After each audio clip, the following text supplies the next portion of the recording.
Yo grupo. Hacemos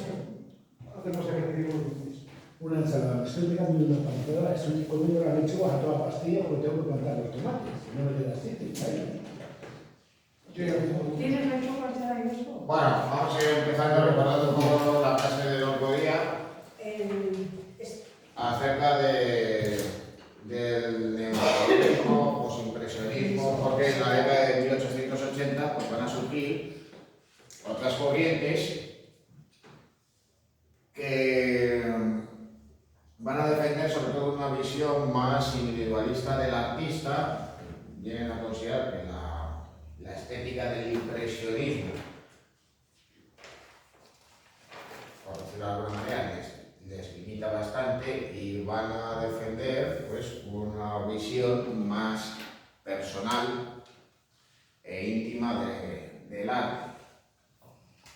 Así tenéis, pues, como ejemplo, esta obra, La lista de Cézanne. Bueno, podría haber servido de otra o de otro autor. Voy a quitar todo. ¿Cuál es el tuyo? A ver. Voy a quitarle. Bueno, el caso es que de todos modos, pues aquí tenéis como ejemplo La lista de Cézanne.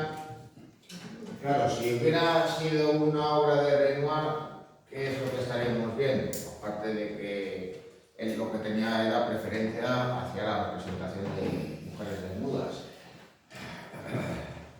Pues que él se hubiera interesado más por los efectos lumínicos y por representar pues, cómo pasa la luz del sol a través de las hojas de los árboles.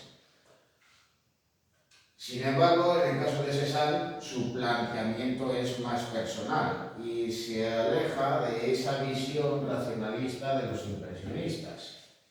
Porque claro, aquí con qué nos encontramos, aparte de una pincelada amplia que genera unas manchas de sección cuadrangular, pues nos encontramos con el silueteado. Cézanne va a perfilar las formas. Y claro, pues eso es algo que no realizaba Renoir, al menos en su etapa más evidentemente impresionista. Era algo que no hacía Monet, era algo que no hacía Pissarro, era algo que no hacía Sisley, era algo que no hacía Morisot.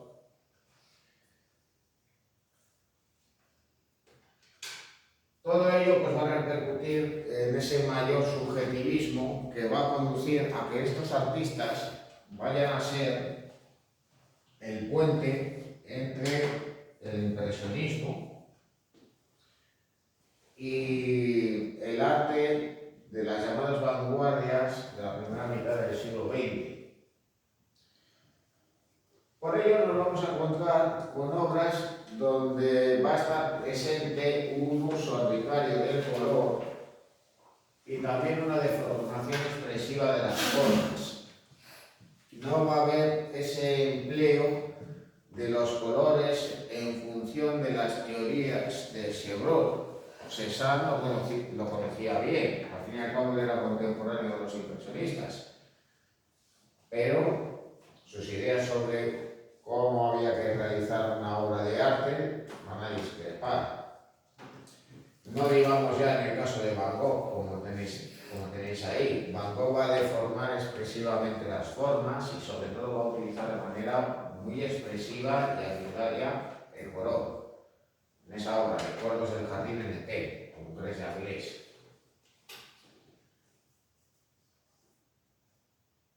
Así que claro, estos artistas lo que van a hacer es alejarse deliberadamente de la realidad. Esto no lo podemos asociar con un paisaje o con una escena concreta que sucediera en esa localidad del sur de Francia.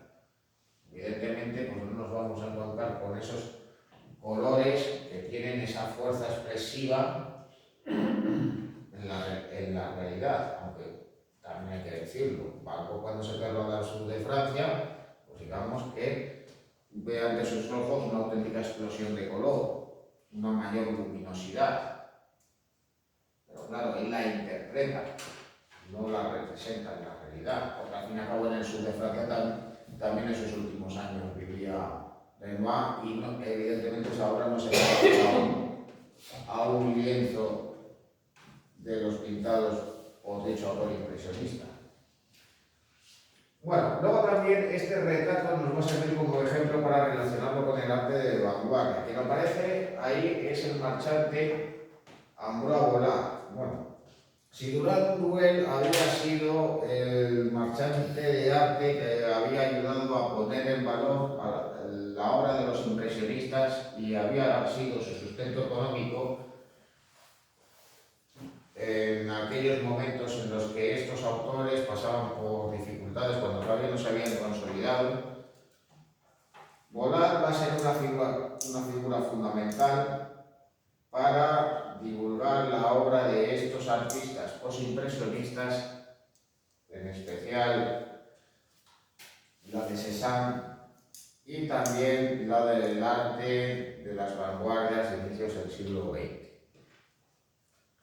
Ahí le tenéis retratado, ya lo habíamos visto en clase, un retrato realizado por Renoir. Ya más adelante el propio Picasso realizará un retrato de dicho galerista, naturalmente pues interpretado a la manera cubista. En el caso del retrato de Cézanne, pues este digamos se ajusta más a la estética propia de su obra. Pero al fin y al cabo no estaría, digamos, tan alejado del retrato que hará Picasso más adelante. Al fin y al cabo, pues Cézanne fue el predecesor de la estética del cubismo. Bueno, ¿cuáles son los autores posimpresionistas? Ya propiamente dichos. Hay que tener en cuenta de que paralelamente los impresionistas van a seguir realizando sus obras, va a aparecer el puntillismo, los autores simbolistas, es decir, vinculados al modernismo, van a desarrollar su obra, pero en la década de 1880 pues, va a ser cuando estos cuatro artistas lleguen a su madurez de estilo y desarrollen su obra con las características más reconocibles. Estaríamos de todos modos hablando de artistas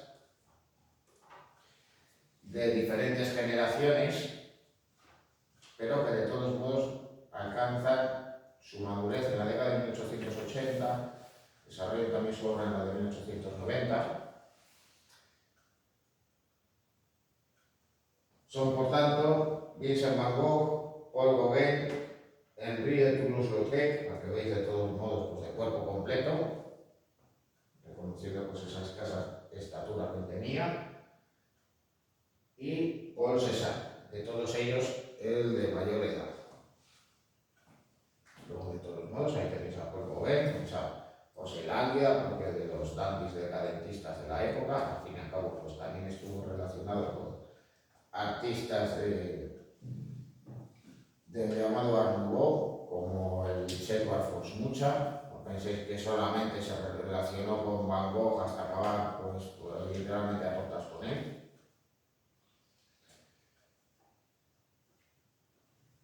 Mientras que de todos modos, en el caso de Van Gogh, pues podéis adivinar pues, también su mirada crispada que luego recrearía en varios de sus autorretratos.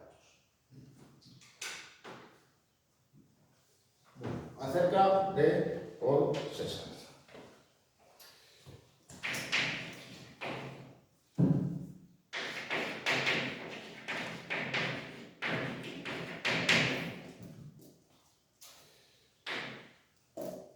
Bueno, Paul Cézanne fue compañero de generación de los impresionistas y formó parte de dichos círculos en las décadas de 1860, 1870. Él procedía del sur de Francia y allí inicialmente tendrá una formación más bien academicista, influenciada por modelos neoclásicos, como tenéis en estas dos obras de Courbet, la primavera y el invierno. Y al cabo, pues en esos dos lienzos pues no adivinamos sus rasgos de estilo. Bueno, tras esa etapa inicial desarrolla una etapa impresionista y y de hecho, pues él incluso llegó a exponer en el estudio de Nadar, en la famosa exposición nuestra de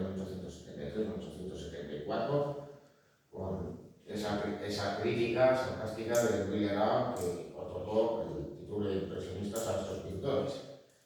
Pero de todas maneras, hacia 1880, Cézanne piensa que el estilo está agotado. Y eso le conduce a romper con el círculo de los impresionistas y dirigirse hacia el sur de Francia. Es decir, por decirlo de alguna manera, pues regresa a casa. Él se encontraba en dificultades económicas, pero de todos modos el hecho de pertenecer a la alta burguesía le va a permitir obtener ciertas rentas, con lo cual pues, podía tener cierto sustento económico, con lo cual él podía seguir pintando de manera autónoma. Por tanto, eso, digamos, le va a aislar con respecto a otros artistas, incluso también pues ello le va a llevar incluso pues, a romper con una de sus amistades más antiguas, el escritor Émile Zola. ¿Por qué? Bueno, pues aquí de todos modos pues, tenéis un enlace, aunque de todos modos pues, no está del todo completo. El caso es que esa amistad se rompió porque en una obra de Zola aparecía representada la figura de un pintor en la cual Cézanne se reconoció y donde aparecía esa figura en términos muy negativos. Así que claro, eso le condujo a romper con él. Luego ya pasado un tiempo, al menos recuperaron la relación de manera epistolar.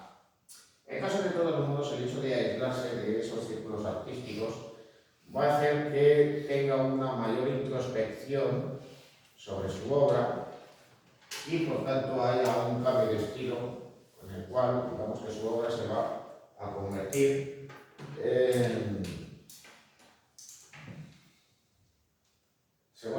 digamos, en una obra eminentemente personal y anticipadora de la estética de artistas del siglo XX. Bueno, por tanto,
decir que solamente en sus últimos años, y gracias a la admiración que tenían hacia él jóvenes artistas, incluido Picasso, pues su obra va a ser puesta en valor.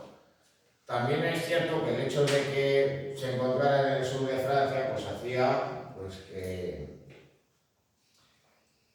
que esta fuera conocida, digamos, debidamente. Y no, aunque de todos modos, pues hay que citar los esfuerzos de Ambroise Vollard por dar a conocer y poner en valor su obra. De hecho, pues en la década de 1890 hizo pues, una muestra muy amplia de pinturas de Cézanne, aunque encontró pues, serias dificultades para poderlas vender.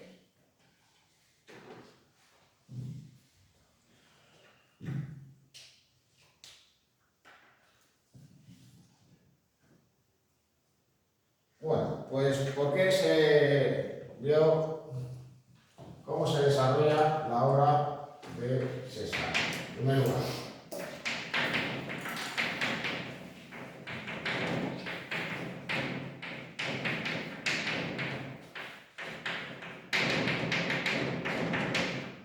aunque pudiera parecernos muy extraño, a Cézanne le van a influir esos modelos clasicistas de su juventud, en los que él se forma inicialmente antes de dirigirse a París.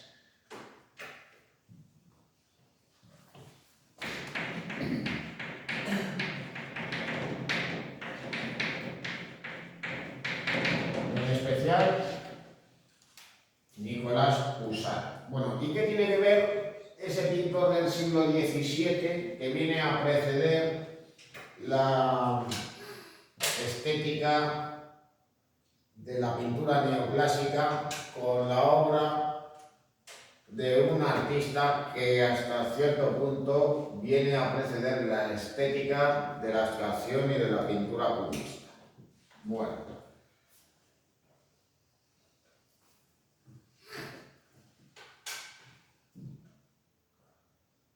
pues era lo siguiente.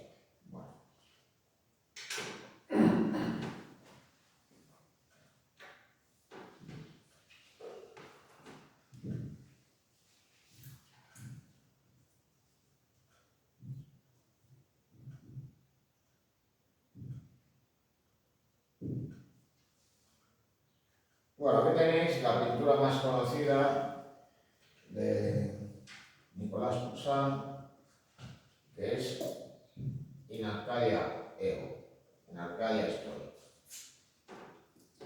¿Pintura religiosa? ¿Pintada? A ver, ahora lo explico, Mercedes. Me parece bien.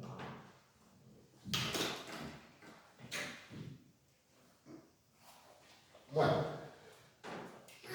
en la obra de Poussin está presente la serenidad y el equilibrio, pero también la recreación de ambientes relacionados con la antigüedad clásica.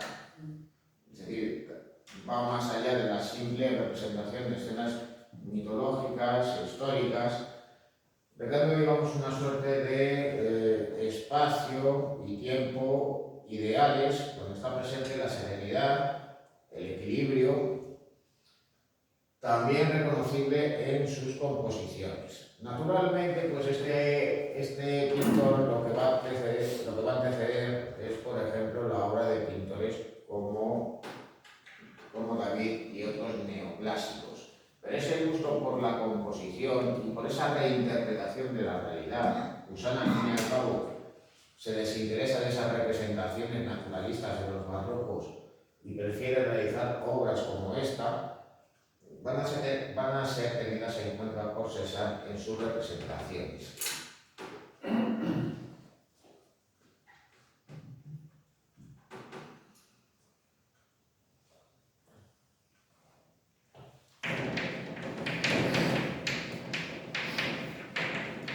También va a ser influenciado por los impresionistas. Al fin y al cabo, él se movió por sus ambientes y, de hecho, su obra en la segunda mitad de la década de 1860 y en la década de 1870 se puede considerar como impresionista. Y de hecho, pues pues esta es la obra que presentó precisamente en el estudio del fotógrafo Nadal. Una moderna Olimpia, una revisitación de la Olimpia de Manet. En este caso, pues podemos ver a alguien pues, que parece que asiste a un salón donde está una cortesana de la época, o como si estuviera viendo una obra de arte. Además, pues aparece representado curiosamente con unos rasgos muy semejantes a los que tenía el propio pintor. Bueno, aunque también influye el realismo pictórico, en especial la escuela de Barbizon y de la Croix con su cromatismo,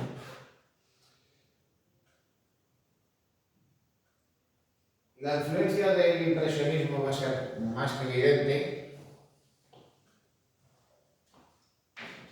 Es la temática que va a desarrollar.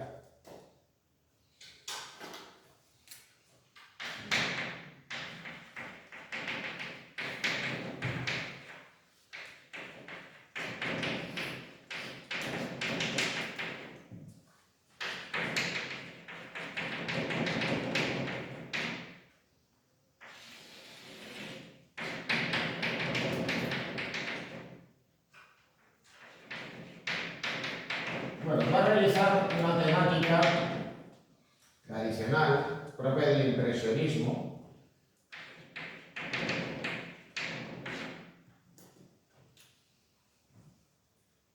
incluso digamos que los temas que él va a representar son más tradicionales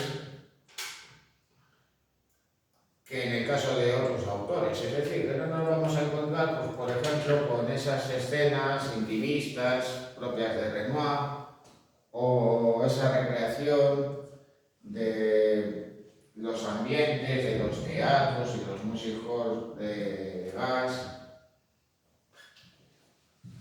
Pero claro, ¿con qué nos vamos a encontrar en su obra? Pues nos vamos a encontrar con paisajes. Nos vamos a encontrar con retratos. Nos vamos a encontrar también, aunque no de manera muy habitual, con escenas costumbristas. Aunque de todos modos vamos a ver una serie muy concreta donde va precisamente a recrear una escena costumbrista, una escena cotidiana.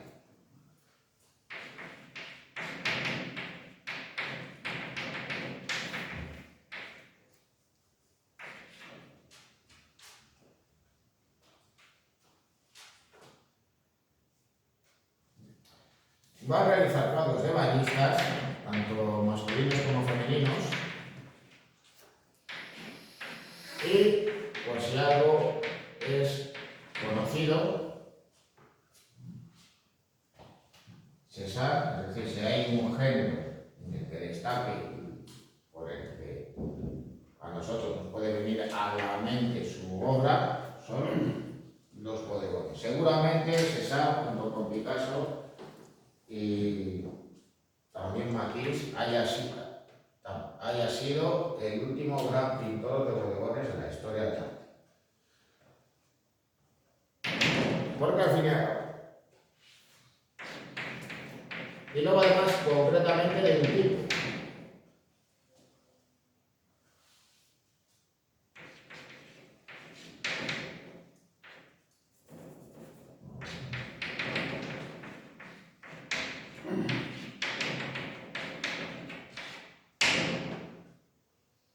De piezas de fruta.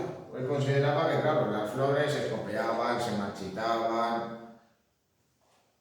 En cambio, las piezas de fruta eran menos perecederas. Cuando estaba pensando en un bodegón de César, aunque también les hace de flores y de cacharros, pues estamos pensando en naranjas, en melocotones, en uvas, en peras. ¿Por qué precisamente eso y no otro tipo de cosas? Bueno, pues a verlos luego por qué. De todos modos, lo importante de Cézanne no es qué pinta, Porque al fin y al cabo en eso no es rupturista. Lo verdaderamente importante es cómo lo pinta, cómo lo quiere representar. Y es que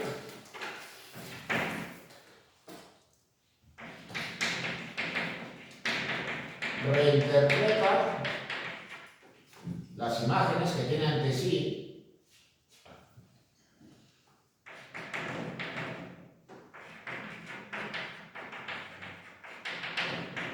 en un proceso que con el paso del tiempo va a ser de creciente abstracción. Es decir, según van pasando los años, sus obras se van a ir alejando cada vez más de la realidad.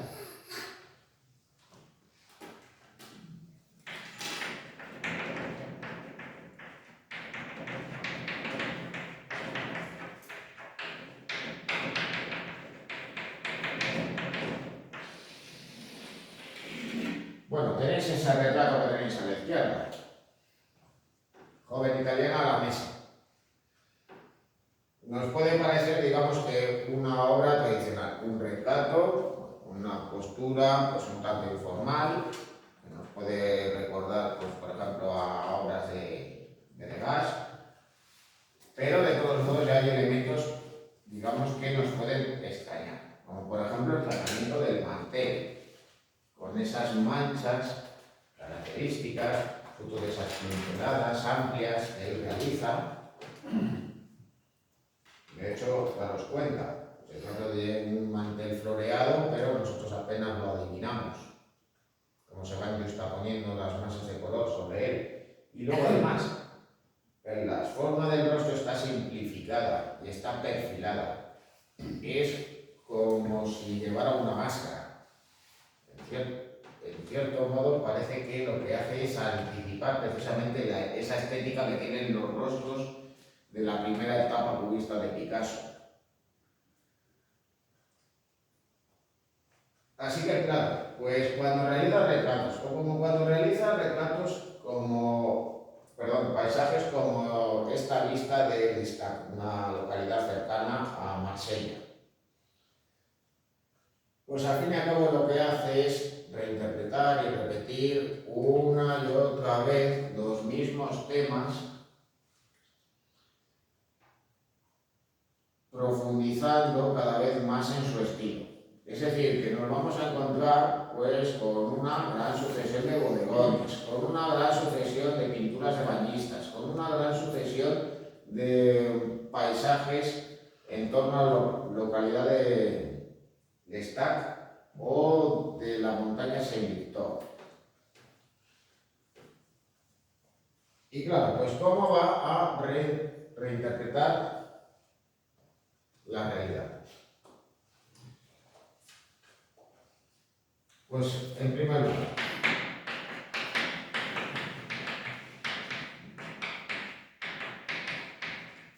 se va a interesar por composiciones sencillas y equilibradas.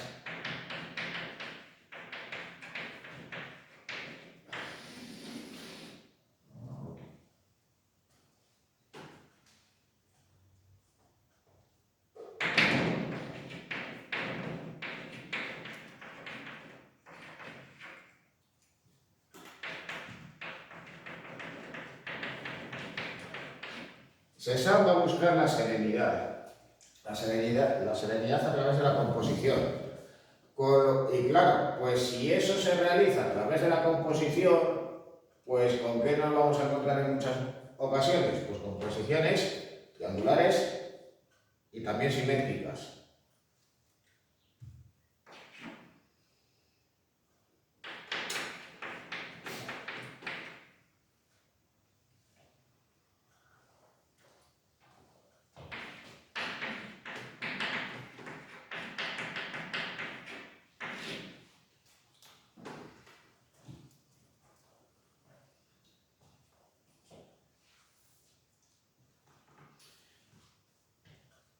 Por otro lado,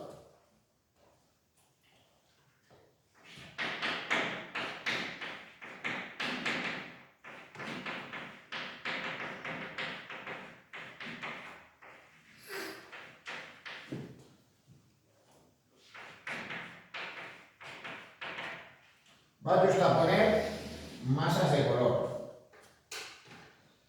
Los impresionistas, para dotar de volumen a la representación, ¿qué es lo que van a hacer? Pues combinar los colores primarios y complementarios para crear los efectos de luces y sombras y, por tanto, crear esa sensación de volumen sin tener que recurrir a la perspectiva unifocal. ¿Conocía la perspectiva unifocal César? Sí, desde luego. ¿Conocía la teoría de los colores de Chevreul? También. ¿Va a recurrir a una cosa y a la otra para dar volumen a los objetos que él quiere representar? No, porque aunque sí que va a emplear los colores complementarios junto a esos primarios, ¿él qué es lo que va a hacer? Va a justaponer unas masas de colores con otras, contraponiéndolas, para dar sensación de volumen a la representación.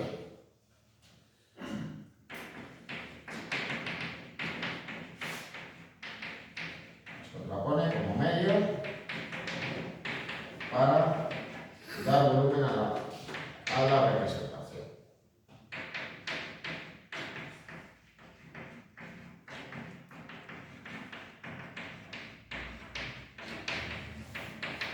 Y lo va a hacer además de una manera muy singular, y es que va a dar pinceladas amplias de sección cuadrangular, incluso también va a extender la pintura con pequeñas espátulas, pero claro, si iba dando pinceladas así,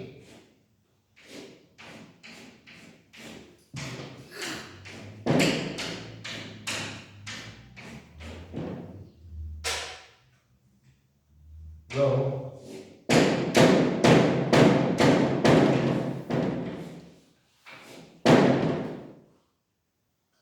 va a justaponer esas otras masas de color por encima para crear esos efectos y, por tanto, dar esa sensación de volumen que nosotros, pues, por ejemplo, podemos reconocer en las mangas de la camisa o en el chaleco de este retrato de muchacho con chaleco rojo.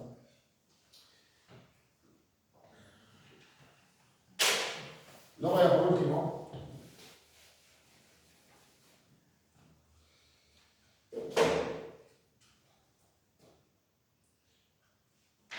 y frente a esas manchas que nos pueden dar una sensación un tanto poliédrica,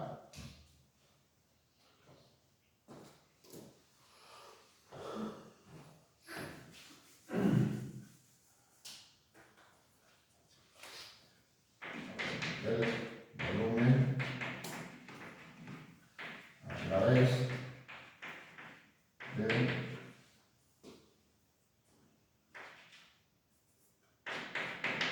pinceladas amplias que generan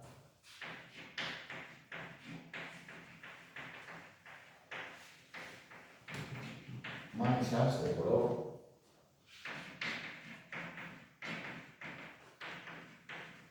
cuadrangulares.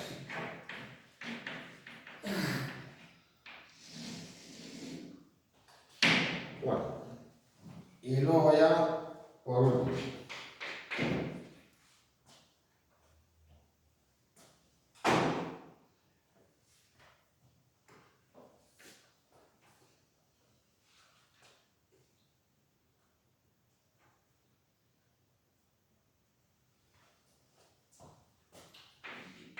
simplificación de las formas.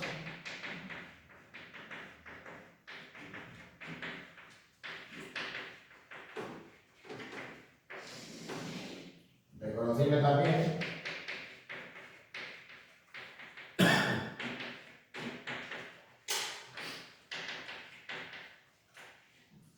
por medio del silueteado. César sí que va a marcar los perfiles para que el espectador pueda reconocer fácilmente las formas.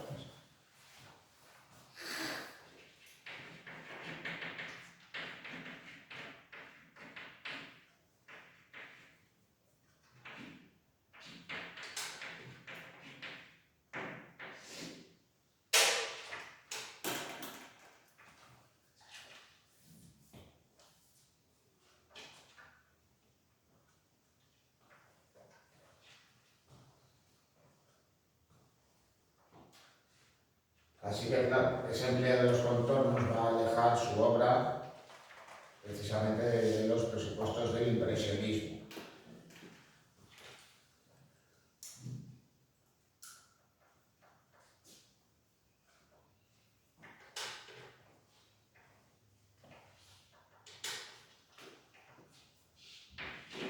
Bueno, y otro elemento también muy reconocible de la estética de Cézanne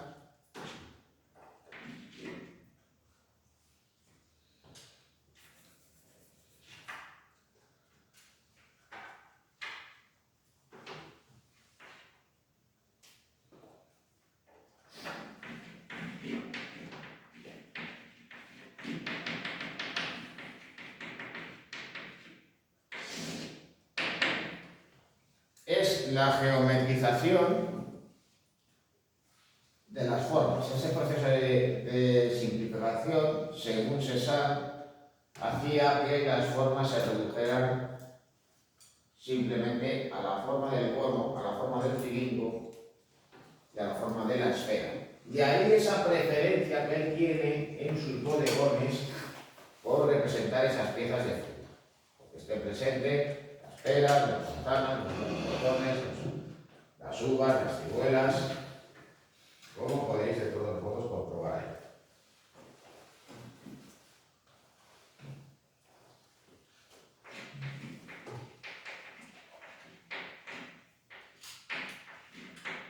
A ver, estas se reducen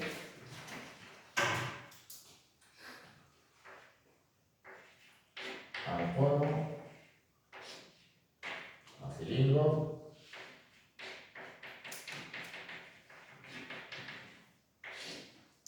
y a la esfera.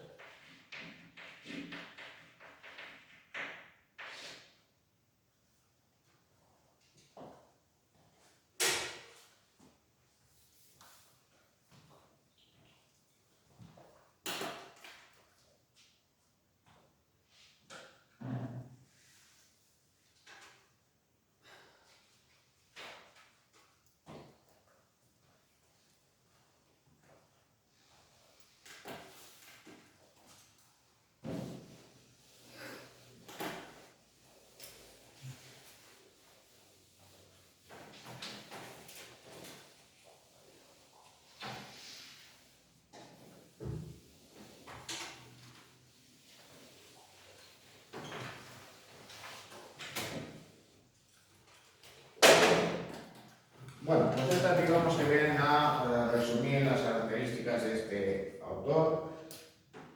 Y claro, pues con ello, pues ¿qué quiere decir? ¿En quién va a influir Cézanne? Pues va a influir posteriormente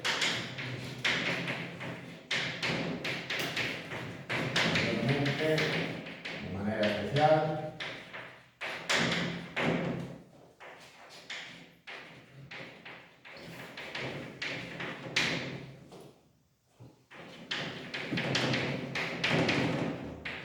en el cubismo y en la abstracción.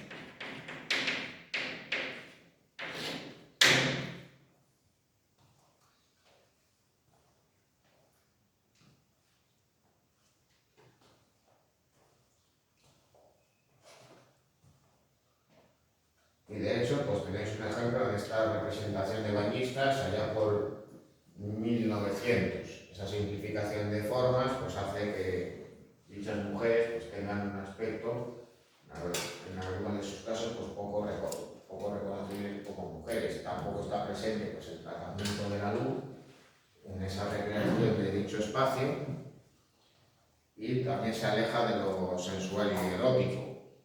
Pero de todos modos no a la manera de Degas. Degas viene a ser como una suerte de misántropo, poco más o menos, que se cuela dentro de una habitación donde hay una mujer y recrea, pues digamos, esa visión fugaz que hubiera podido tener de estas cuando se están aseando. Sin embargo, en el caso de Cézanne, ese tema, empleado por otros autores, incluido también Renoir, y que va a servir como excusa para poder desarrollar esa plástica singular y única. Bueno, obras del artista. Ya para ir comentando algunas de ellas, hay que tener en cuenta de que, claro, como él repite muchas veces las mismas temáticas, pues claro, ¿con qué nos vamos a encontrar? Pues con una sucesión de cuadros de bañistas, de cuadros sobre las montañas sin Víctor, con bodegones, etcétera, etcétera. Bueno, no sé si lo puedo borrar. Sí. Hasta la D. Gracias. La D, sí o no. La D sí.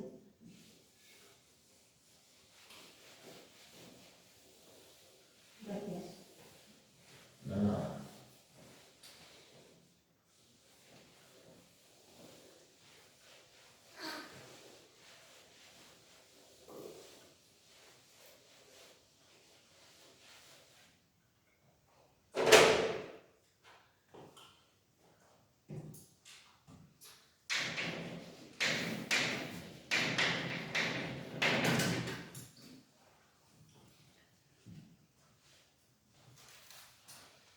Bueno, ahora os podéis citando alguna, joven italiana a la mesa.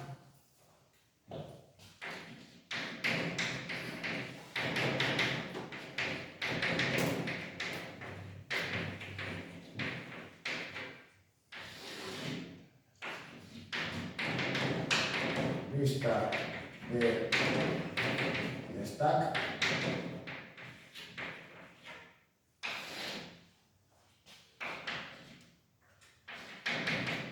El muchacho del chaleco rojo. Ya había estado comentando con anterioridad.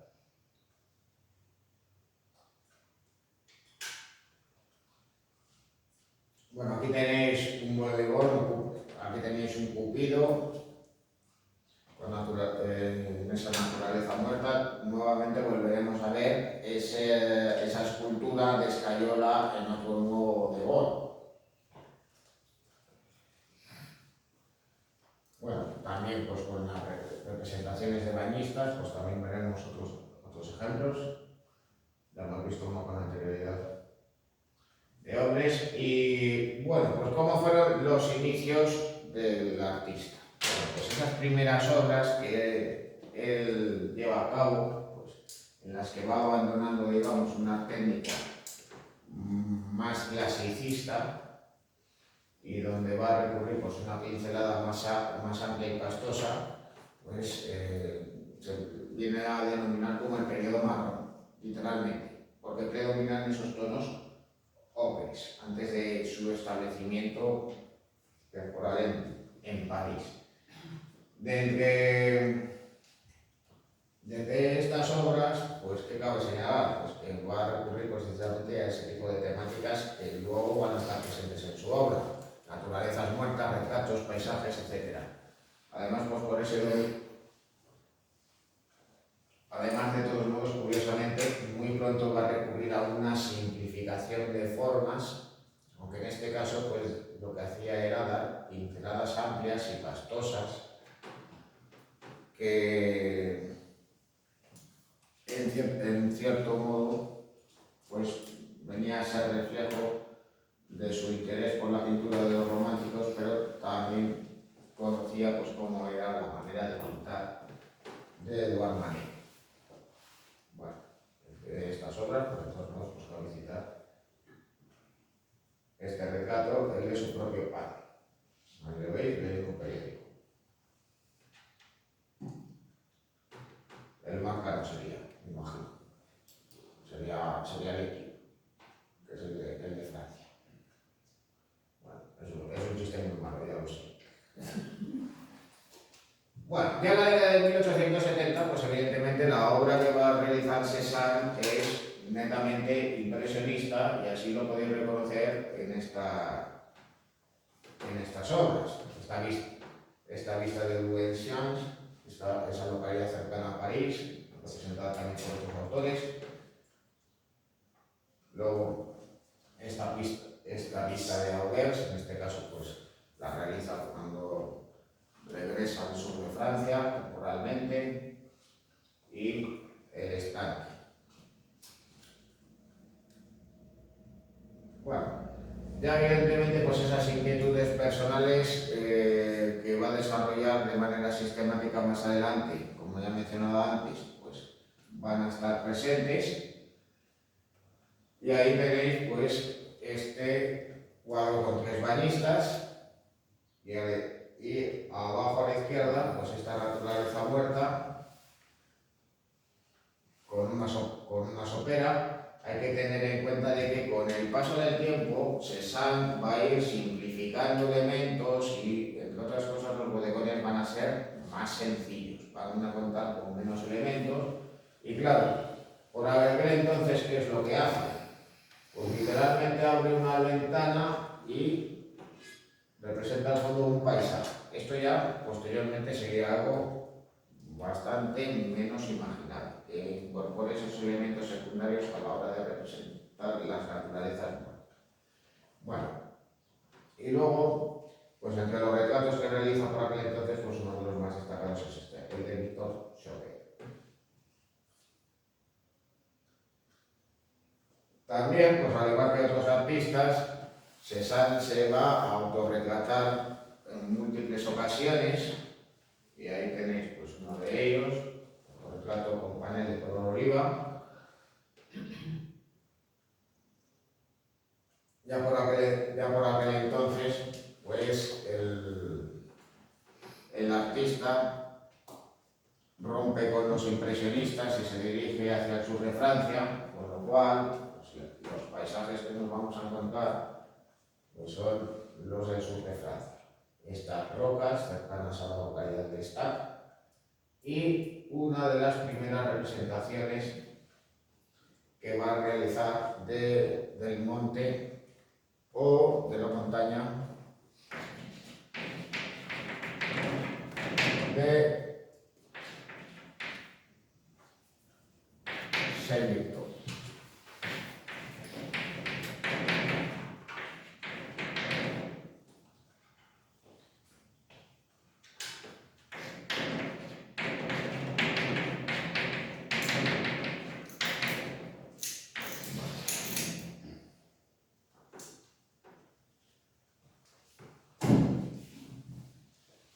En un principio, pues esta representación pues nos puede recordar a los paisajes impresionistas, a las vistas que realizaban los artistas de la escuela de Barbizon, porque, claro, él representa la montaña al fondo, pero, claro, nos encontramos con un paisaje muy amplio, con un viaducto, por delante nos encontramos unos pinos, aquí nos vamos a encontrar con viviendas, con un camino. Con el paso del tiempo, ¿qué es lo que va a hacer Cézanne? Va a ir eliminando elementos y va a centrar su atención precisamente en la montaña.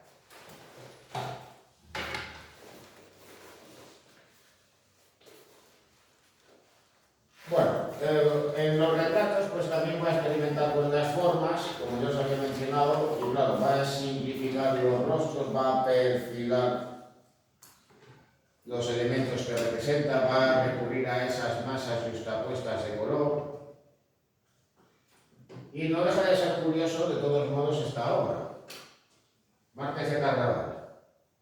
Me parece además un arlequín. Parece como si incluso Cézanne, casi 20 años antes, hubiera anticipado esas representaciones de payasos arlequinados que una y otra vez realizó Picasso en su obra. Luego ya a la derecha pues aparece que es su mujer retratada, donde en cierto modo pues parece recrear esos elementos tradicionales del retrato, como es el empleo de un cortinaje, el representar a un personaje sentado e incluso abrir una ventana al fondo. Pero ya reconocemos esas masas justapuestas de color, esas manchas cuadrangulares tan habituales en la obra de Cézanne y también el uso del silboteado en las formas para hacerlas más reconocibles, independientemente de que por medio de esas manchas de color trate de dar volumen a la representación. A su vez, de todos modos, en este retrato, a él también le van a interesar los contrastes cromáticos, porque daros cuenta que va a poner el vestido rojo con los tonos fríos del fondo, haciendo, por tanto, que la representación destaque todavía más. Bueno, a darse así. Desde carnaval.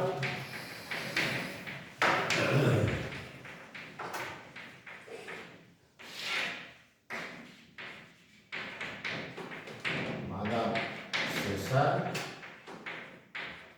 con vestido rojo.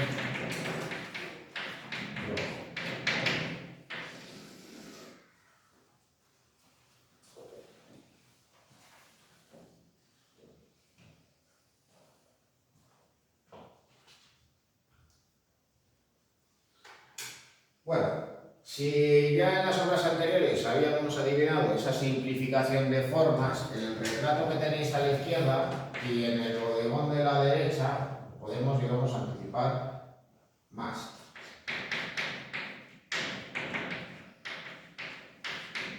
El hombre con pipa, a él lo que le interesa pues, es, por un lado,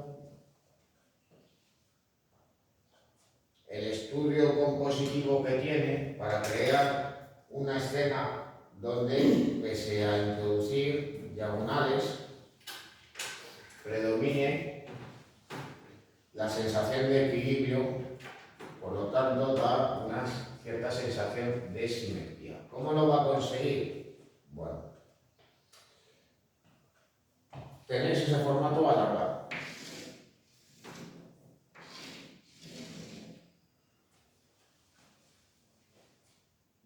¿Y qué es lo que va a hacer el artista? Pues va a recurrir a diagonales.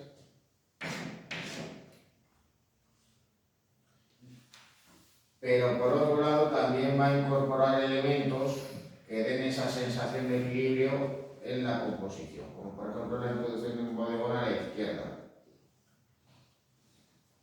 Y el empleo también de líneas horizontales, es decir, en la obra está presente la diagonal, pero no nos da una sensación de movimiento, de agitación, no digamos ya de violencia, sino que curiosamente mediante el empleo de estas líneas, pues la obra tiene una composición serena y equilibrada.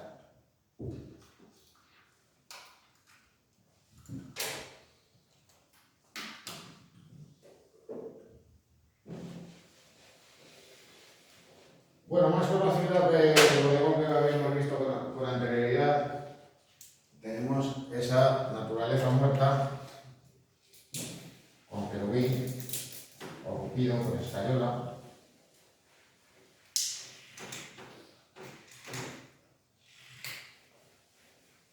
Donde también pues, cabe señalar pues, ese estudio de la composición en el que Cézanne va a tratar de dotar de serenidad y equilibrio a la obra, y de hecho, pues, ¿qué va a hacer? Pues va a poner de perfil esa escultura de escayola, dividiendo mediante, digamos, una suerte de gran masa de color blanco ambas mitades del lienzo.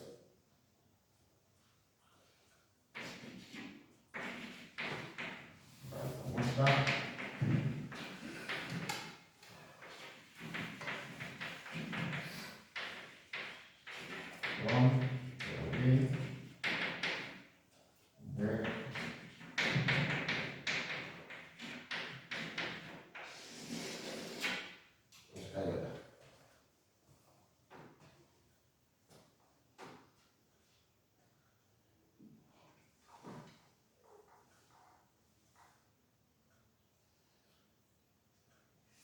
Bueno, pues de los bodegones de frutas, pues vamos a ver varios ejemplos, pero ya por último,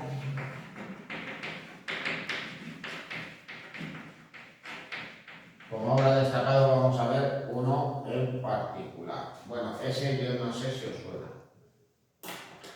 Está por aquí. No, no está ahí. Está abajo. Ya, por eso. Este es pues el que pongo todos los años en la primera presentación en clase.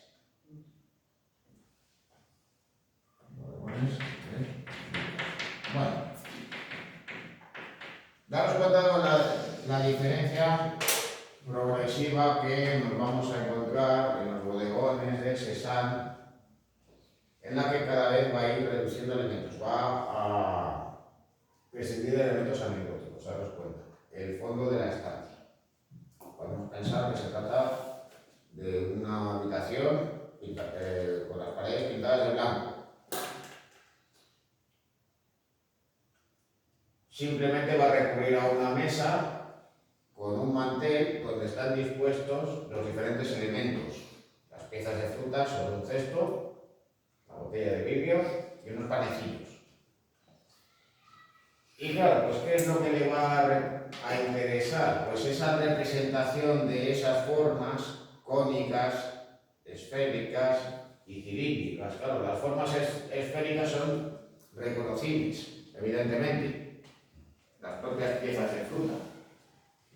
Las manzanas, las naranjas. Pero las formas cilíndricas serían reconocibles. Sí, Sí, ¿en qué? pues en el cuello de la botella sería un cilindro, Los y un panes. cono, hay una parte cónica y un cilindro a la parte inferior de la botella. Están los propios panecillos. La botella se incorporaría tanto una forma cónica como la cilíndrica. Claro, eso no quiere decir que única y exclusivamente vaya a representar esas formas. Pero claro, también nos encontramos con esa simplificación que nos vamos a encontrar en la mesa, en el mantel, como además los pliegues del mantel los perfila perfectamente y además, en el caso del mantel, pues va a ir poniendo esas masas de color para dar esa sensación de volumen. Va a utilizar esos colores añiles para crear, por tanto, el volumen en esa representación. Bueno, otra serie, la de los jugadores de naipes. Va a realizar 5 pinturas en la que progresivamente va a ir eliminando elementos y simplificando las formas.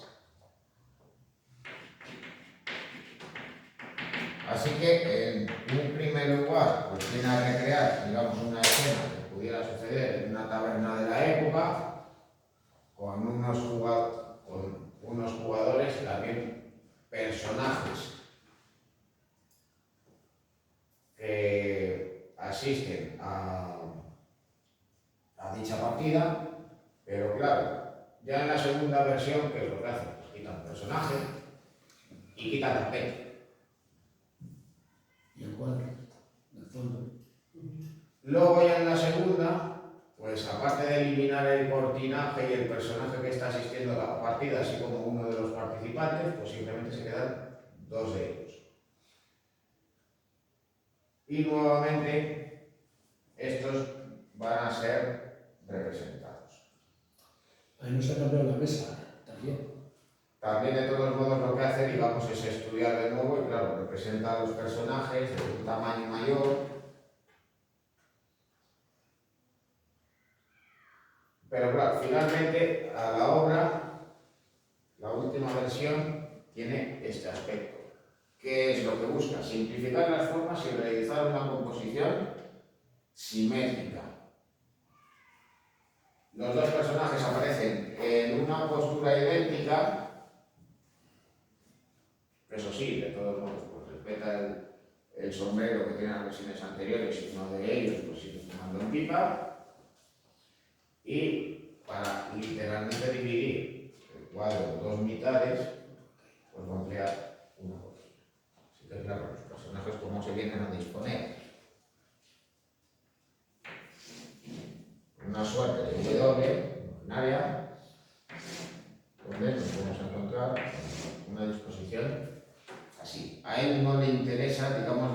un instante cotidiano de dos personajes, pongamos que dos obreros de la época, disputando una partida y recreando esos ambientes propios de las clases populares de la época. A él lo que le interesa es la composición de la obra, dotar a esa escena de serenidad y equilibrio. Naturalmente, pues eso no quiere decir que la obra sea simétrica por completo. Pero evidentemente las líneas compositivas y la simplificación de las formas ayudan a que la obra tenga ese aspecto.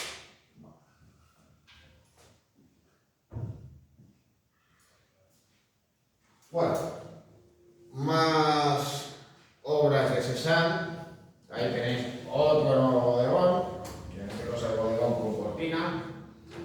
Pero también en esa simplificación de formas y también en la búsqueda de las posibilidades plásticas, Cézanne, ¿qué es lo que va a hacer? Pues contraponer los manteles blancos con telas de diferentes colores. Imaginaros pues, los típicos estampados de la época que pudieran estar presentes en los manteles, en las cortinas, pero que luego, debido a los pliegues que pudieran tener, digamos, las formas pudieran ser menos reconocibles.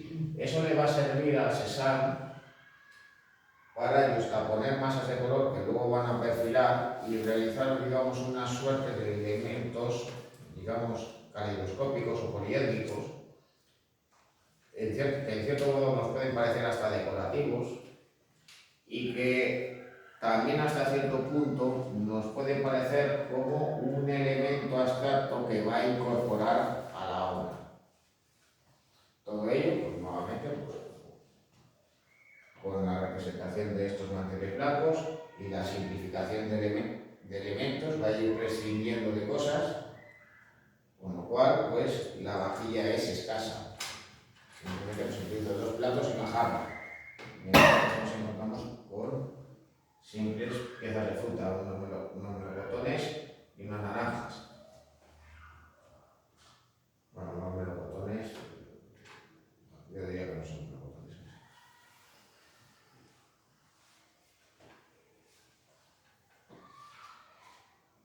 Bueno, de la montaña Saint-Victor, ¿qué es lo que va a hacer? Pues con el paso del tiempo va a centrar su visión en la representación de la montaña como protagonista principal.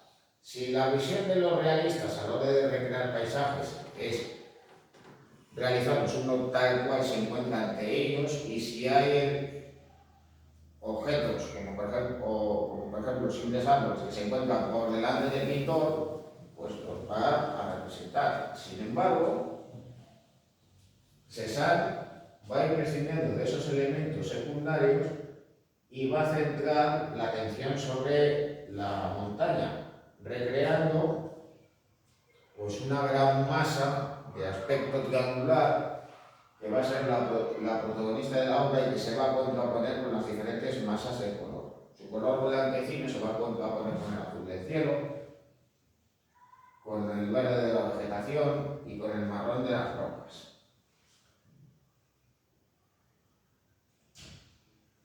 Bueno, aquí tenéis otra representación de la montaña Saint-Victor. En este caso, pues, opta por realizarla desde un punto en el cual, digamos, la montaña se le abre más fácilmente ante los ojos. Y claro, pues va prescindiendo de esos elementos, digamos, accesorios. Apenas podemos reconocer las formas de la vegetación, unas viviendas al fondo, la carretera que da nombre precisamente a la obra. Bueno, también de todos modos, pues como excepción dentro de su obra,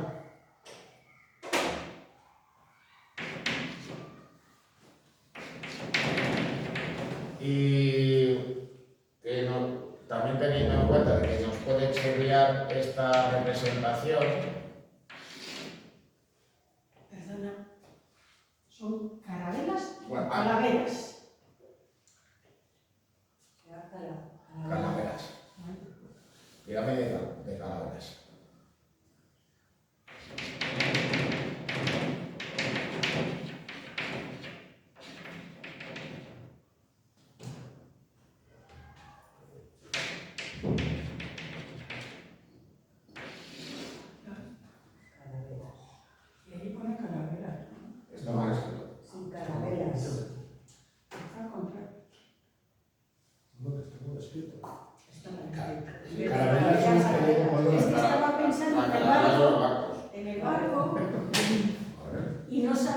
algún momento quería representar algún barco o alguna cosa. va. Bueno, Náufragos. lo dejo aquí.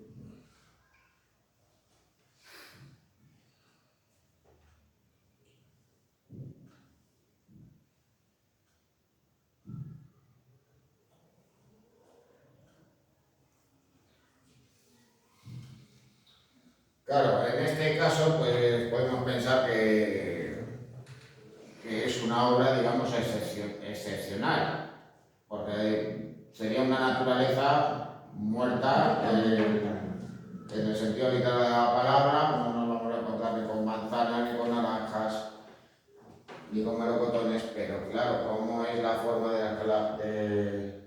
las calaveras? Pues son formas más o menos esféricas. Además, las cuencas de los ojos son más o menos circulares. El hueco de la nariz, una vez perdido el cartílago, pues no viene a ser más que una suerte de triángulo, por lo cual nuevamente nos vamos a encontrar con esa forma cónica. Así que claro, pues no, aunque suponga cierta variedad en estas representaciones, digamos que no está tan alejada de esas representaciones, digamos, tan habituales y tradicionales suyas. Bueno, otras obras, malezas sobre las cuevas de Château-Noir.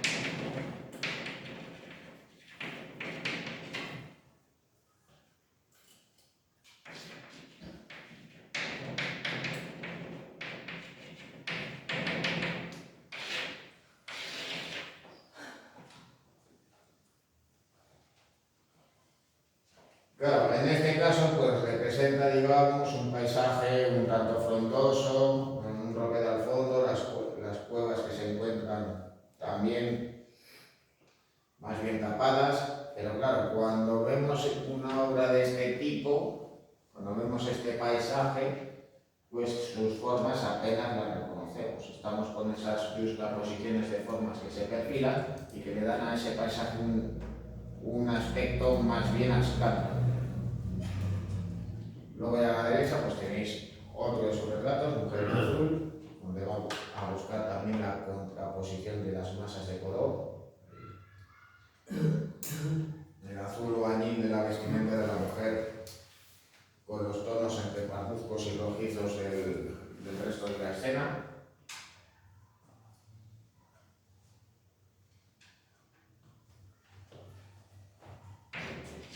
Luego una de sus últimas obras es esta, Las grandes bañistas.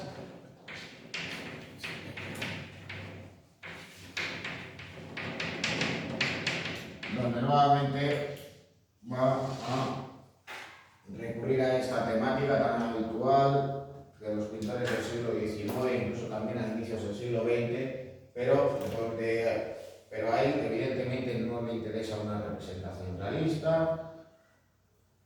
No le interesa tampoco lo sexual y erótico en esta representación. A él lo que le interesa es simplificar las formas y crear una composición de formas serenas y equilibradas, donde va a predominar la simetría, porque al fin y al cabo, ¿con qué nos vamos a encontrar en esta obra?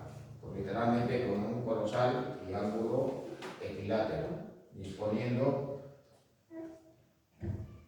de todos modos a un grupo de mujeres desnudas, las cuales pues, apenas reconocemos, digamos, sus rasgos femeninos, más allá de los cabellos y los contornos pues, de su físico, pero digamos que esa simplificación de formas pues, hace que tengan un aspecto más bien irreal.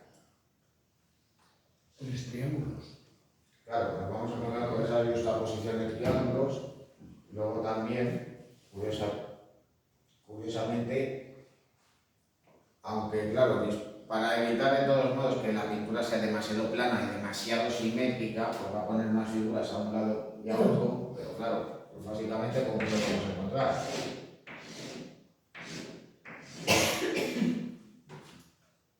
Con esto.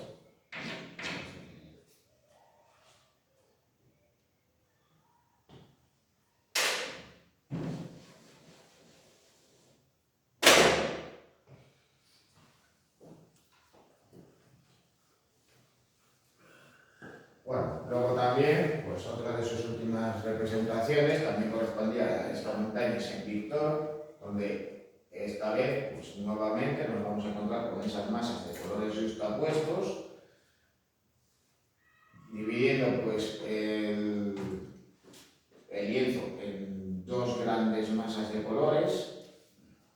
Digamos que 2/5 partes de las 2/5 partes correspondientes a la superficie superior pues van a corresponder a la montaña y al cielo, un cielo que va a representar parcialmente nublado,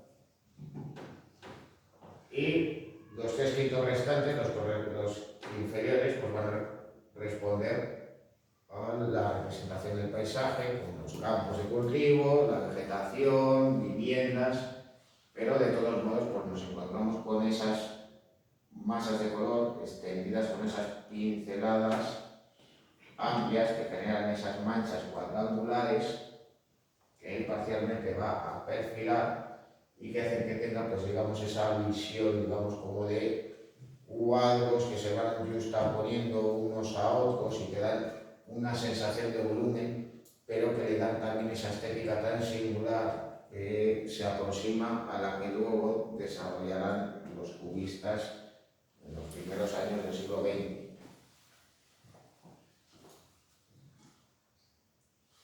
Bueno, y qué mejor ejemplo para hablar de Cézanne de un bodegón.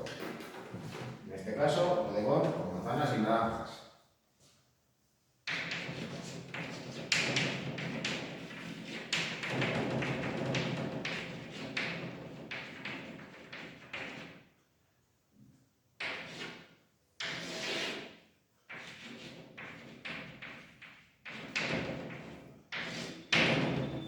Bueno, lo pinta ya por 1899, las obras que realiza en la década de 1900 pues presentan esas características más simplificadas y más cercanas a la abstracción, pero evidentemente por aquel entonces en la década de 1890 su estilo es más que reconocible. Aquí nos vamos a encontrar, pues evidentemente, con una temática tradicional que ya los artistas habían desarrollado en el siglo XVII y que habían incorporado a las manifestaciones artísticas en el siglo XVI. El bodegón, pues nosotros lo identificamos pues sobre todo con la pintura del barroco. Naturalmente, en el siglo XVIII, en el siglo XIX y también en el siglo XX, los artistas muy destacados van a seguir cultivando este género, buscando también las posibilidades plásticas del mismo. Pero claro, en el caso de Cézanne, va a pintar los bodegones tal y como hacía, por ejemplo, Zurbarán o Sánchez Cotán, o los artistas del taller vinculados a Rubens. No, porque estos artistas, entre otras cosas, lo que pretendían era representar las calidades de los objetos y, por tanto, demostrar su valía técnica. Es como cuando vemos esos bodegones del siglo XVII, nosotros les vemos y nos decimos, bueno, es que está muy bien representado las vetas de la carne, los brillos del vidrio. Podemos reconocer a qué especie concreta de flores es la que se encuentra, o el plumaje de las aves. Bueno, nosotros sabemos si las naranjas son naranjas y las manzanas son manzanas viendo este bodegón. Bueno, sí y no. En esto, ¿qué quiere decir? Que sí que reconocemos sus formas, sí que reconocemos su aspecto, pero, claro, no nos encontramos con una representación fidedigna, detallista, del aspecto concreto que hubiera podido tener esas piezas de fruta. ¿Cézanne era mal pintor por hacer eso? Desde luego que no, porque a él le interesaba otras cosas. En vez de abordarlo de manera tradicional, representando pues, las calidades de la fruta, del mantel, de la goza de este jarrón, lo que va a utilizar es este género como vehículo para plasmar su idea de lo que debe ser la pintura. Así que, por un lado, va a recurrir a una simplicidad de elementos. Simplemente nos vamos a encontrar con un mantel blanco sobre otro de colores, en la cual nos vamos a encontrar con diferentes objetos, con las piezas de fruta, con un frutero, con un plato y con una jarra. Eso permite, digamos, centrar más su atención en esos diferentes elementos que va a haber en esta obra.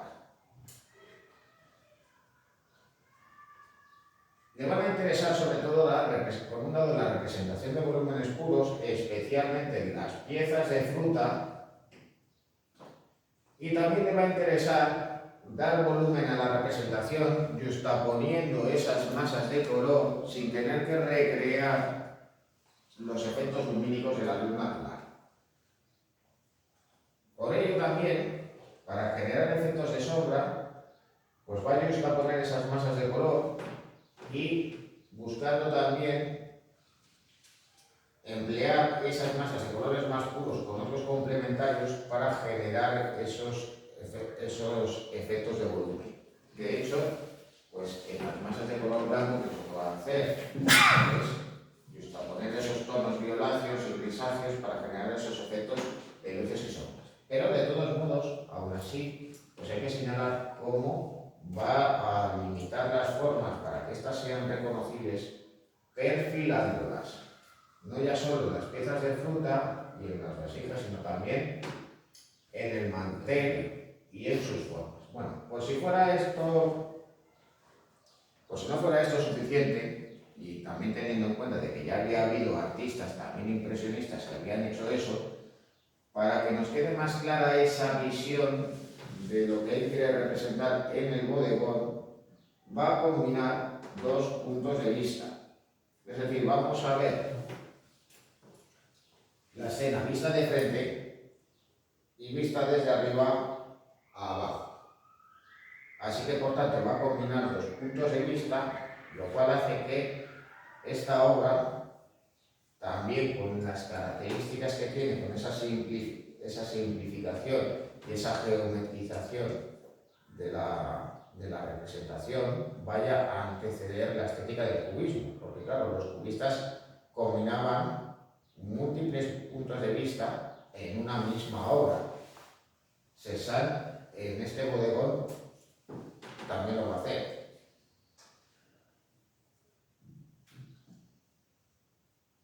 Bueno, luego,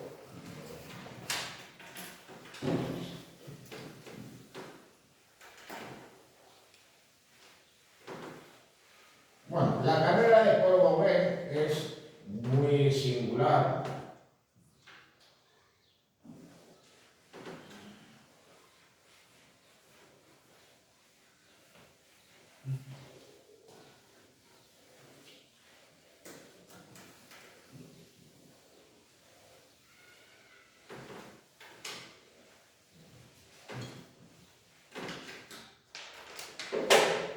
Y su biografía, pues de todos modos tiene aspectos muy singulares, casi novelescos. E incluso pues podemos pensar que su biografía parece casi una novela de viajes. De alguien protagonista que vive múltiples experiencias en diferentes lugares, buscando su camino, etcétera, etcétera. El caso de todos modos es que su carrera es un tanto diferente a lo que podemos considerar sobre otros artistas. Digamos que la manera en la que su vida se condujo hacia el arte fue muy singular y muy diferente a lo que sucedió con Van Gogh, lo que sucedió con Toulouse-Lautrec o lo que pasó con Cézanne. De Cézanne, de todos modos, pues hemos visto algo que nos puede recordar a otras biografías. Una persona pues, perteneciente a la burguesía o más bien a la alta burguesía, pues, que emprende una carrera en el mundo del arte. Se inclina por la vida de la bohemia y por tanto se convierte en un artista. Sin embargo, Gauguin,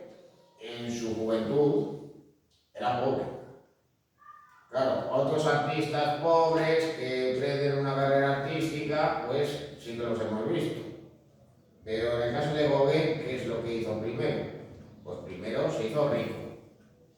Es decir, que él desempeñó varios oficios, incluido también el de marinero, con el cual él ya estuvo, digamos, recorriendo el mundo en su juventud.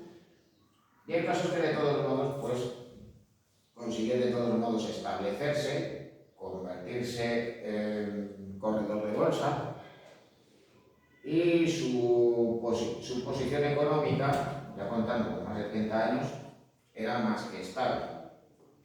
Gozaba de un buen matrimonio, estaba casado con una mujer danesa, tenía familia, pero de todos modos, el hecho de que él se estableciera en París en la década de 1880 va a hacer que progresivamente él vaya a cambiar radicalmente de vida. Él, pues literalmente, por decirlo de alguna manera, se dio la manta a la cabeza y decidió ser artista.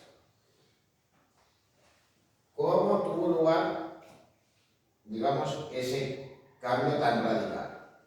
¿Cómo alguien, digamos, que vive una vida burguesa decide dejarlo todo y convertirse en pintor con las dificultades que él se iba a encontrar por el camino? Bueno, pues en París, gracias a esa posición económica, va reuniendo una pequeña colección de obras de arte. Al mismo tiempo empieza a pintar como aficionado y se empieza a interesar por aquello que están realizando otros artistas. Bueno, de ahí se dirige nuevamente a Dinamarca, el lugar de origen de su mujer, pero él, digamos que empieza a sentir esa llamada y emprender esa carrera como pintor. Así que en 1885 deja a su familia y se establece en París. Literalmente lo dejó todo. Pero de todos modos, una vez estando en París, digamos que lo que él se encuentra no le termina de llenar. Así que él tiene conocimiento de que en una localidad de Bretaña, en el norte de Francia, llamada Ponapen, hay una pequeña comunidad de artistas. Viendo que eso también puede ser una manera de mantenerse a sí mismo, es decir, compartir gastos y formar parte de un círculo que podía permitir dar salida a su obra, se va a marchar allí. ¿Qué particularidad tenían esos pintores de Ponapen? Pues que no van a ser impresionistas. Van a formar parte de una corriente propia del simbolismo, llamado el cloisonnismo, que tenían por tanto una visión más subjetiva del arte. Luego ya algunos de estos artistas formarían parte del círculo de los llamados navís. Y claro, pues él conoce pues una nueva forma de expresión que puede dar salida precisamente a esa idea que él tenía sobre cómo tenía que ser el arte. Es decir, como un vehículo de expresión personal en la que también pues, el uso del color será prioritario, por encima de otras formas, las líneas compositivas, la representación de la realidad, etcétera, etcétera. También hay otro aspecto relevante que él va a conocer en Bretaña, y son las manifestaciones del arte popular. Es decir, se va a interesar por las vestimentas de la población de allí, especialmente de las mujeres, también por los objetos artísticos, especialmente los religiosos, y esto se va a incorporar a su obra. Bueno, digamos que hacia 1885, es decir, no mucho tiempo después de emprender su carrera artística, en 1886 su estilo ya se va fraguando, pero va a haber un acontecimiento que va a ser fundamental también en su carrera artística. En 1886 va a recibir una carta de Van Gogh que estaba buscando, pues literalmente un compañero, y decidió marcharse al sur de Francia, hasta Blaise. Bueno, la relación pues ya es bien conocida y acabó como el Rosario de la Aurora. Acabaron los dos enfrentados y Gauguin abandonó a Van Gogh. Este desesperado pues, se cortó en el lóbulo de la oreja. Que bueno, de todos modos pues hay muchos que especulan sobre ello. Unos dicen que fue un simple corte, otros dicen que literalmente se la arrancó. De todos modos, aún así, en esas circunstancias, lo cierto es que la influencia de Van Gogh también estuvo presente en la obra de Paul Gauguin. Ese colorido tan vivo y expresivo del pintor holandés va a incorporarse a la obra del pintor belga. De todas maneras, esas idas y venidas que tenía en Francia,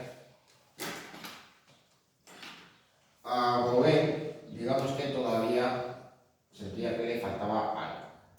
Y trata de explorar otros lugares donde conocer otras culturas, otras manifestaciones artísticas que le tienen más. Bueno, el primer paso lo da yendo a la isla de Martinica, al Caribe.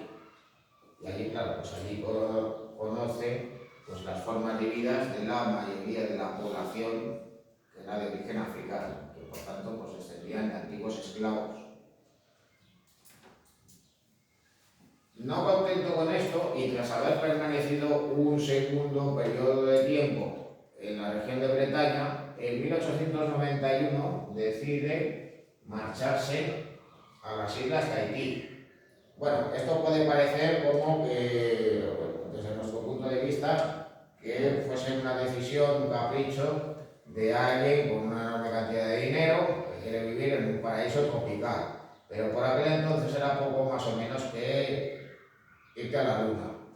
Es decir, Gauguin, por lo que optó, fue irse a un lugar muy remoto, de muy difícil acceso, donde vivía una población que, pese a que estaba siendo evangelizada, pues seguía manteniendo sus costumbres y tradiciones que estaban evidentemente relacionadas con una sociedad primitiva, alejada de los conceptos propios de la sociedad occidental en la que se había criado él. Así que esto va a hacer que en su obra haya una suerte de sincretismo entre esos elementos propios de esa cultura, referencias a la religiosidad oriental y también su propia concepción del arte. De todos modos, pues hay que señalar que Gauguin, digamos que vivió una vida de bohemia que le llevó, pues, en el caso de Tahití, a enfrentarse con las autoridades y también con el clero local, ya que evidentemente pues, se considera que tenía una forma de vida bastante escandalosa. Se señaló que tuvo relaciones con varias mujeres, con las cuales tuvo hijos, y luego también pues, se le señalaba también pues, comportamiento, digamos, pues, tumultuoso, estaba presente pues, en peleas. También era muy habitual que se emborrachase e incluso pues, consumiese algún tipo de opiáceos. El caso es que finalmente él acaba falleciendo en Tahití, supuestamente como consecuencia de la sífilis que debía de sufrir. Bueno, ahí le tenéis pues, en una de sus últimas obras, en este autorretrato que en parte pues, parece alejado pues, de ese estilo, digamos, tan reconocible que tiene su obra, y muy especialmente de aquellas que pinta en la Polinesia.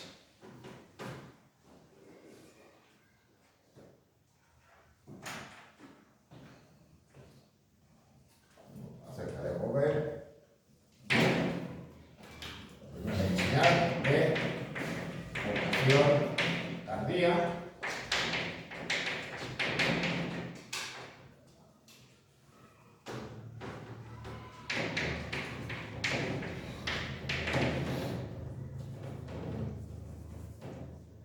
su obra fue clave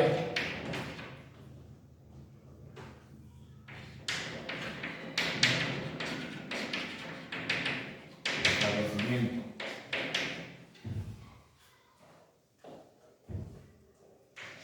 de Bretaña.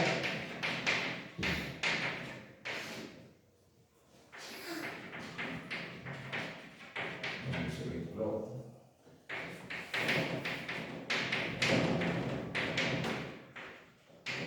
feministas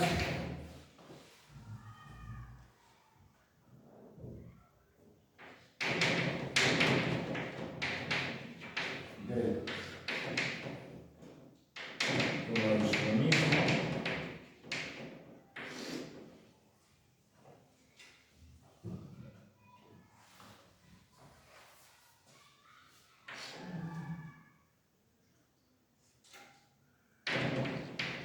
su relación con Van Gogh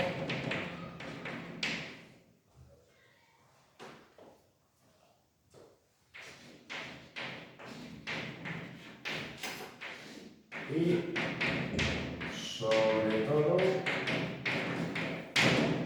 su marcha a Tahití.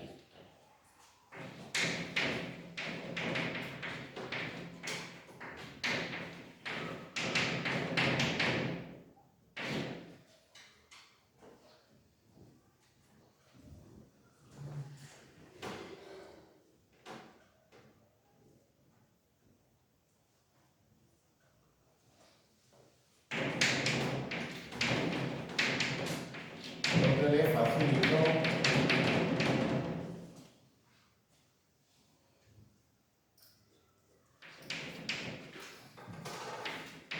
conocer las sociedades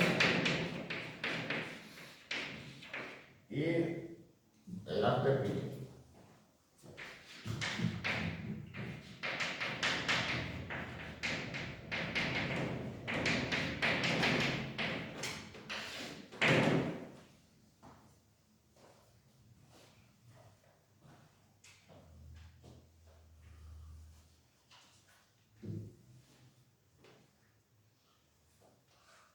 Bueno, pues, ¿qué características tiene la obra de Paul Gauguin? Bueno, pues, a diferencia de lo que hemos visto de Paul Cézanne, Gauguin sí que se va a interesar por nuevas formas de expresión. De Cézanne hemos visto pues, que prácticamente era un pintor puro y duro. Aparte de dibujos, pues, él realiza pinturas al óleo sobre lienzo. Pero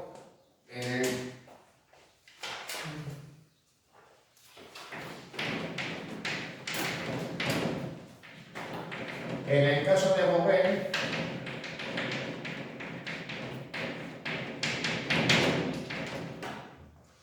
cabe señalar la búsqueda de nuevas formas de expresión.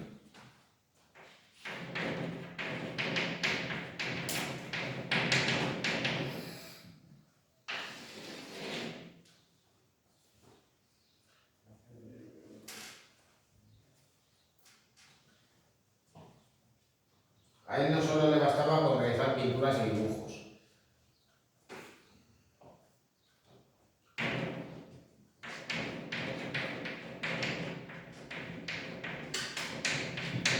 Incluso también grabados.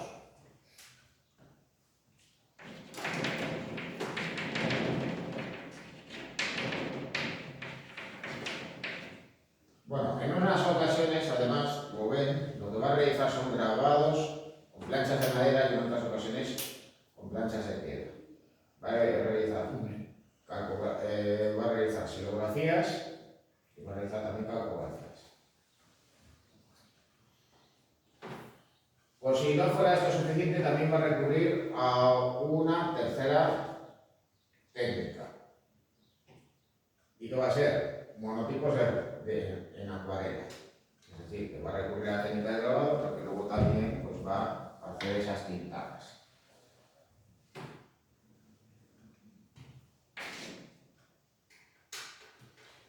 Y luego también va a realizar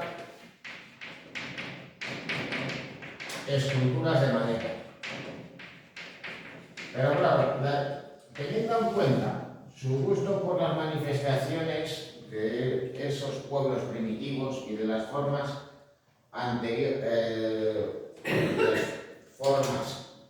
del arte preclásico, es decir, las pinturas anteriores a las manifestaciones de la Roma antigua, ¿qué aspecto van a tener esas esculturas de madera de polvo verde? ¿Se van a parecer a las tallas de Gregorio Fernández o de Alonso Cano o de Pedro de Mena? Pues no, pues van a tener un aspecto como el que veis ahí.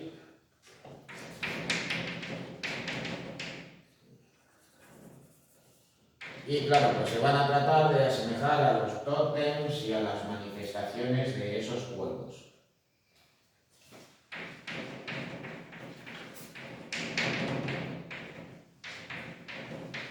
Ahí tenéis varios ejemplos. Otro también pues sería precisamente el dintel de la puerta de su casa en Tahití.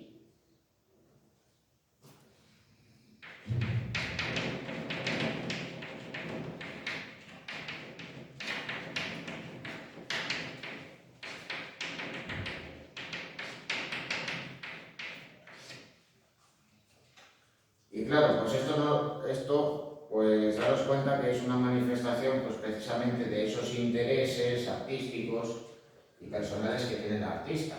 Daros cuenta, hemos visto de Degas esculturas, y las esculturas de Degas pues lo que hacían era recrear lo que él pintaba o dibujaba. Es decir, esculturas de bailarinas, esculturas de mujeres bañándose, esculturas de caballos. Claro, ¿qué era lo que hizo Paul Gauguin? Si en sus pinturas están presentes pues esas manifestaciones propias de esa cultura indígena de los tahitianos y también de sus usos y sus costumbres, pues esas esculturas se van a tratar de asemejar precisamente a esos tótems religiosos o a esas esculturas votivas que podían estar realizando o que hubieran podido estar realizando por aquel entonces. Bueno, lo vamos a dejar aquí.